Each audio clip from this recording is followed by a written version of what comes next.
Dr. Skinner, begin by explaining some of what the program you already have running in the province does.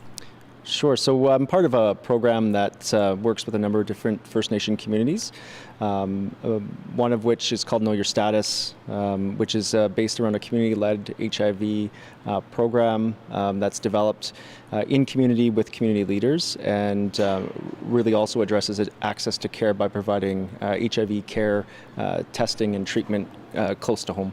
And what will the grant money that we learned about do for your work? So the grant money will allow us to expand that program into multiple other First Nation communities, and in addition it will also allow us to expand into another infection, hepatitis C, which is now very much curable, and allow us to implement programs to look at increasing hepatitis C testing and treatment in multiple communities as well. Why is it difficult for these communities to get access to the treatment and care that they need when it comes to HIV and other bloodborne diseases? Well, it's not just HIV, it's other chronic diseases and illnesses, and a lot of it is access to simple things like lab testing, where if you have to travel an hour, hour and a half to the local lab, and you don't have access to vehicles or transportation or childcare, all of those make it difficult to get testing. And then on top of that, if you need to see specialists for various care, and it again involves a 2 or 3 hour commute into the city to access that treatment, or another hour to access to the pharmacy to get the medications, all of that kind of combines into making it very difficult for especially people who don't have, struggle with poverty or don't have the access to those type of transportation and into those facilities.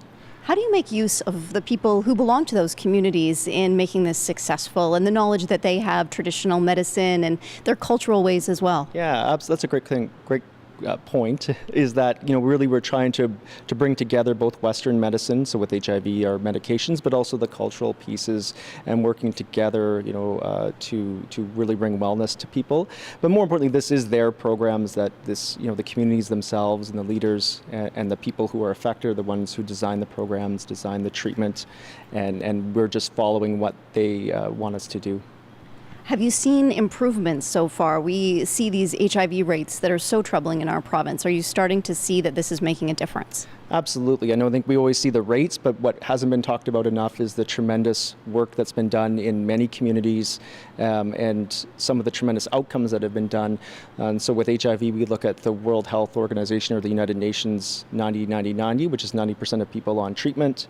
90% of people diagnosed with HIV, of those 90% on treatment, and of those 90% with undetectable viral loads or suppressed virus, which is successful treatment. And these communities have achieved those outcomes in Saskatchewan. You're doing some great work. Congratulations on the grant. Thank you very much. Thanks for talking to me today. Okay, you bet. Thanks.